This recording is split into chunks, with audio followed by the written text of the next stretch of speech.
Hey guys, what's up? It's Ripe again, back with more Entitled People stories. In today's story, a Karen feels entitled to smoking on an airplane, and when called out by me, she ends up slapping my kid. This Karen was totally out of control, and now let's dive right into the story. And the title story goes like this. I usually have a policy for myself that is very simple. Don't mess with crazy people. This extends also to Karens because I feel like just avoiding them is the easiest way to win, because talking to them feels like I automatically lost. I also am not a confrontational person to the point that talking to strangers makes me extremely nervous. The issue this one time though was that we were in an airplane, so there was nowhere for me to go and avoid her. Additionally, when things involve my child being at risk, all my nerves seem to vanish as a protective mode takes over.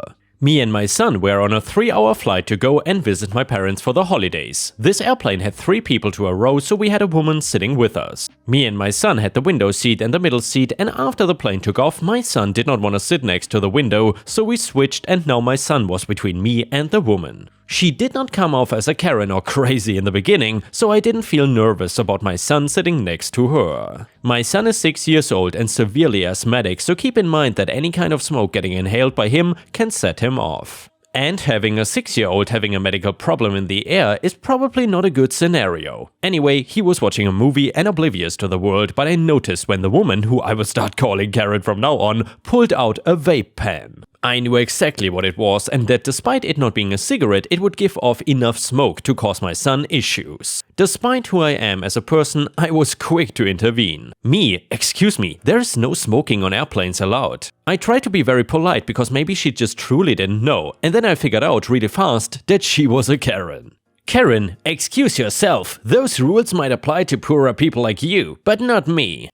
I'm pretty sure rules apply to everybody. Karen, you don't know who I am. But I am wealthy. I can afford to do anything I want, and that includes smoking on the plane. I hit the button to get a flight attendant for some backup. I wanted to say something snarky like asking if she was so rich, why was she not in first class or on her own private plane? I didn't though. If you smoke, that my son is gonna have an asthma attack. I'm sure you can wait another hour or so until we land to get your nicotine fix. Karen, how dare you speak to me that way? You shouldn't bring a child on a plane if he is sick then. People smoke in life and he's just gonna get over it. Well, I don't know how he is supposed to just get over his asthma, but okay, lady. The flight attendant came by at that point and I just pointed out to her that Karen had a vape and wanted to use it. She was then told the same thing again that I did about no smoking being allowed on the plane, and she would have to wait. She just huffed but didn't try and fight back against her. I thought it was over, but about 5 minutes later, she was at it again. She pulled her vape out again and took a long puff before blowing the smoke out right in my son's face. He started coughing and I was the angriest I've ever been in my entire life. I reached over and grabbed the vape right out of her hand, and before screaming at her, I was cursing and throwing an absolute fit, which gained the attention of at least 3 flight attendants and a large number of passengers. While yelling, I was digging through my bag for my son's inhaler, which could hopefully help him enough since it was just one puff of smoke. I was helping him use it when the attendant from before came by and started to tell me that I could not yell on the plane. Then she saw what I was doing and my son was having a medical problem, so she stopped. I think she assumed that I was yelling because of his asthma attack, so I wanted to make it clear what was going on.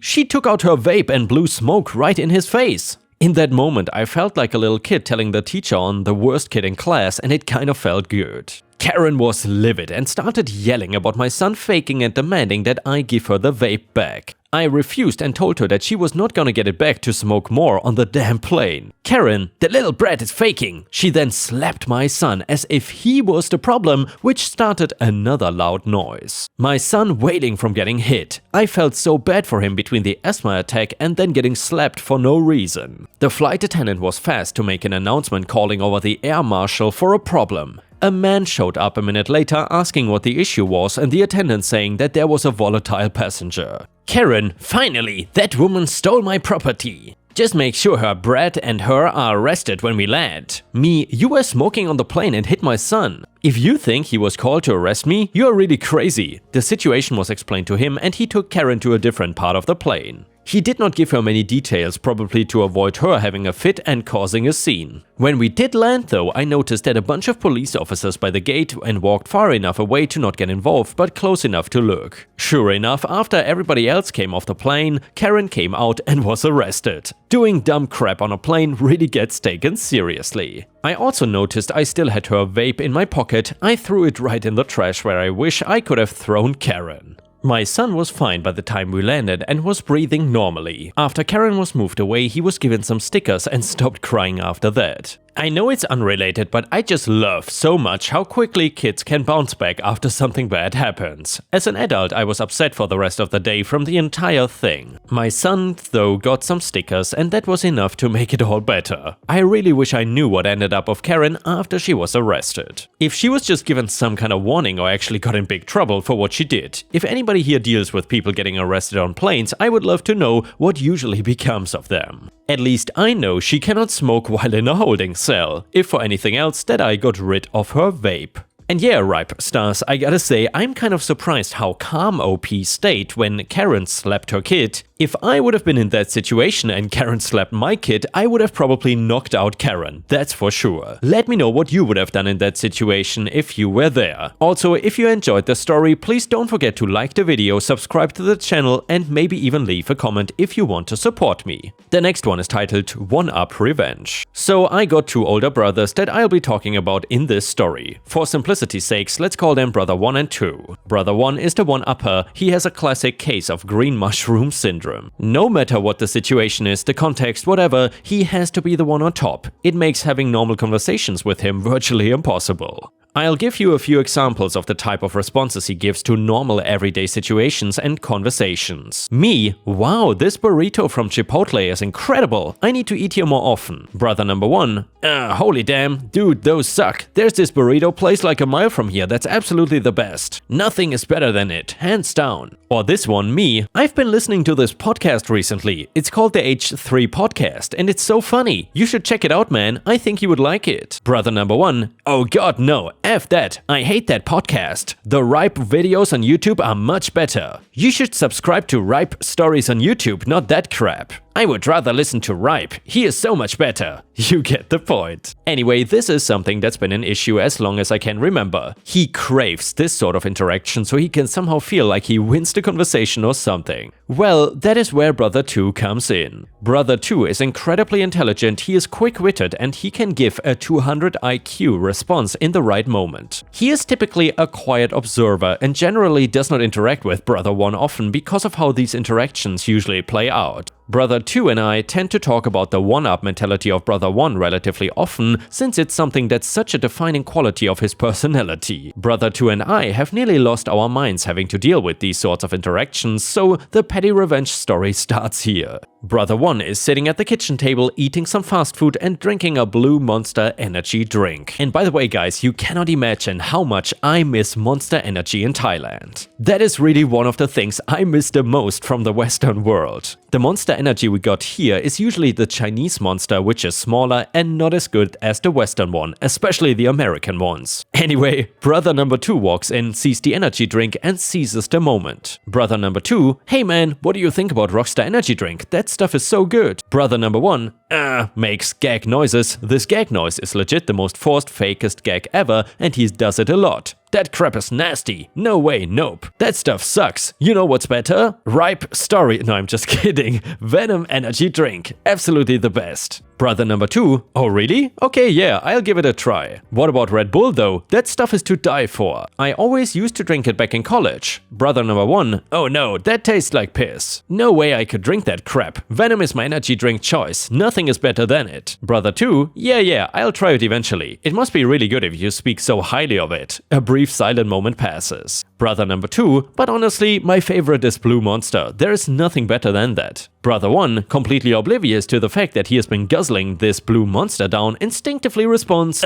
no, that is nasty. Dude, stop bugging me about energy drinks, man. Venom is number 1, end of story. At this point, Brother 2 soaked the moment in. He waited until Brother 1 obviously noticed that he was drinking that exact energy drink and then said, oh dude, then why are you drinking a Blue Monster right now? I thought you said that is nasty. The look on Brother 1's face was priceless. He had no words, choked down his food silently, and fled the kitchen. The revenge was petty, and that moment has lived on between Brother 2 and I ever since. And yeah, Ripe Stars, I'm curious, have you ever dealt with people like this that always want to be right? I've certainly experienced that before, and it's definitely annoying. Although sometimes it can also be fun to argue with these people. Anyway, I'm curious, do you ever drink energy drinks? To be honest guys, I'm not really the type of person that like smokes cigarettes or drinks a lot of alcohol or something, but one of my weaknesses is definitely energy drinks. But then again, if that wouldn't be the case, maybe I could not deliver you guys daily videos. Who knows? Let me know in the comments what your favorite energy drink is. And yes, I know, it's bad for you. Anyway, the next one is titled The Life of a Nurse. Being a travel nurse in the operating room has its benefits. The pay, the ability to take time off between assignments, and the bits of malicious compliance that makes you feel warm and fuzzy inside. So I've been at this hospital for 2 months. I've worked with this particular surgeon a handful of times, but it's always been the same procedure, so I know what he wants for every step of the case. I am about to start applying skin prep, which means another layer of antimicrobial security to prevent post-op infection. To where the surgeon is going to operate, he always wants the armpit, front shoulder and breast/chest of the specific side prepped. We are operating on the patient's right side. They are already asleep and their right arm is padded and secured on an arm board. Before I start prepping, the scrub tech immediately says, "You need to undo their arm," from the board, so that you can prep the whole arm. I tell them no, the surgeon wants it prepped this way, the arm stays on the board. This scrub tech had not done this case with this doctor in quite some time either, but they still decided to explain how the whole arm should be prepped for this procedure.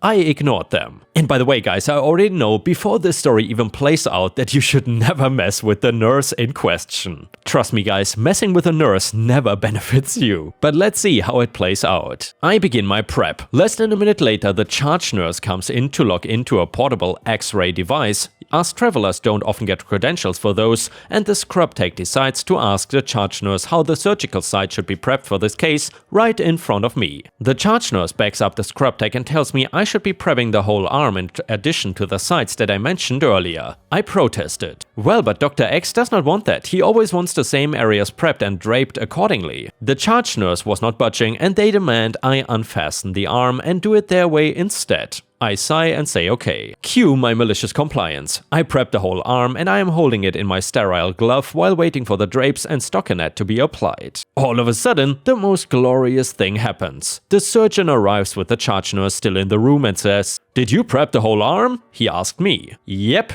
"Why did you do that? You've been here 2 months and how do you not remember the prep by now?" "I was told to prep it this way." "By who? Who told you to do it this way?" The surgeon was pissed due to this delay. As a traveler, I've learned to take the heat for making small mistakes, and I was contemplating taking the fall for this so that we could just move on with the rest of the day. But before I could speak, my charge nurse was actually humble and admitted that they told me to prep the whole arm. The doc looked at me. "Did you tell them how I prefer it to be done?" I did. The doc turned back to the charge nurse and proceeded to lambast her for delaying the case. The scrub tech just stared blankly at the wall, but I didn't look or listen. I just stood there enjoying the moment with the biggest crap-eating grin under my mask. It's a nice day when someone else proves you were right. Needless to say, I did not renew my contract at that hospital. And the next one is titled, Neighbor Wants Access to My Property. Hey everyone, we recently purchased an attached row house on a corner lot, meaning we only have one neighbor to the right of us and there are 4 units in total. There is another house that faces our backyards that has a fence installed facing B, C, D's backyards, but not ours. All units have front yards though.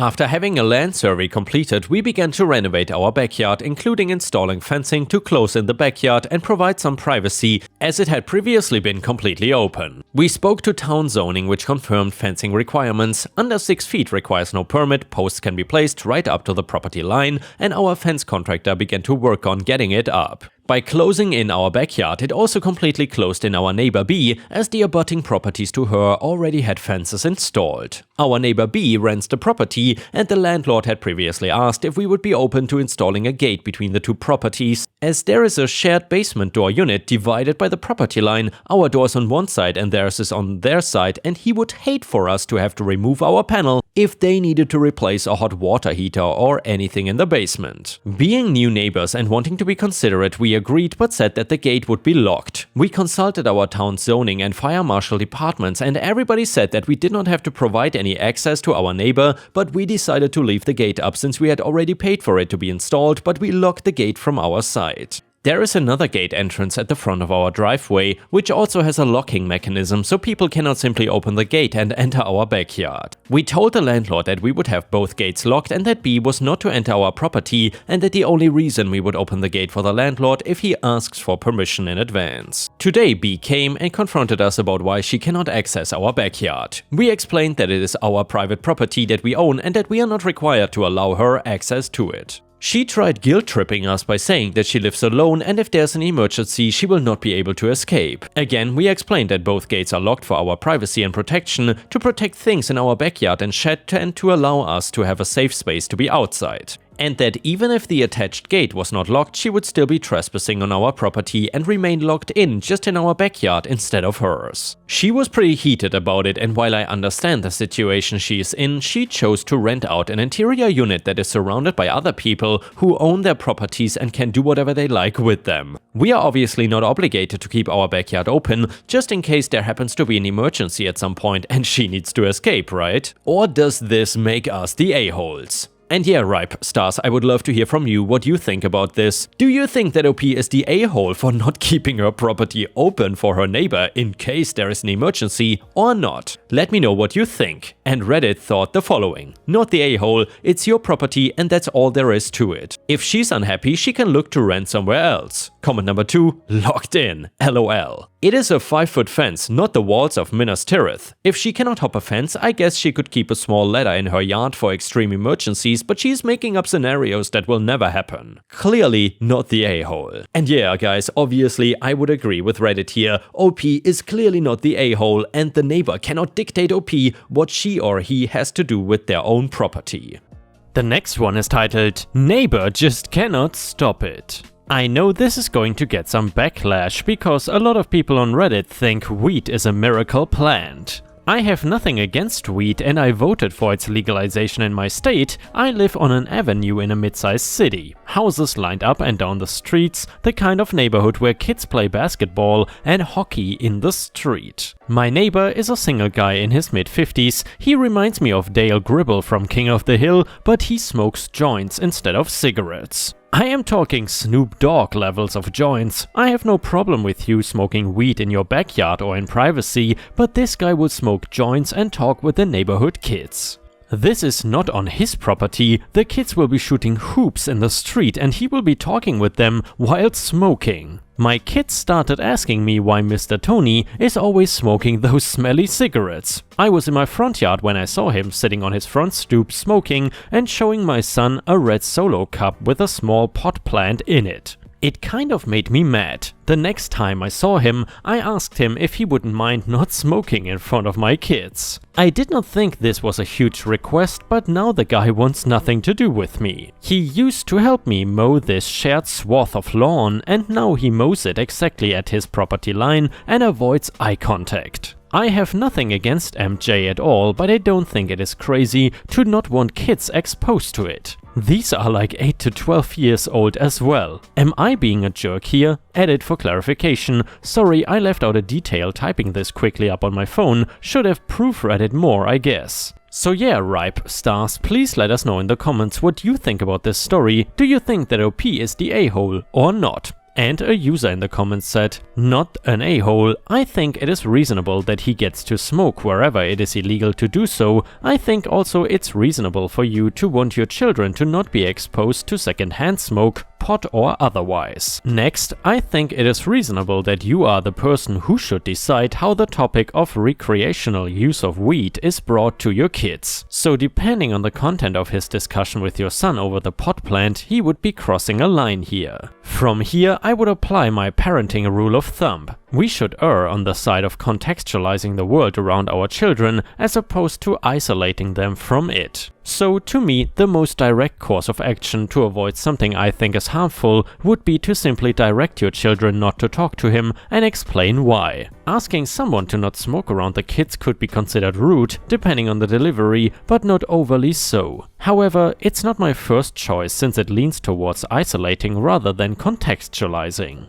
And with this, we have reached the end of the video. However, if you cannot get enough of my content, please check out my endless playlist, where you can find thousands of hours of content. In addition, please don't forget to subscribe to my channel to not miss any of my daily uploads. Thank you so much in advance, and I hope to see you again tomorrow.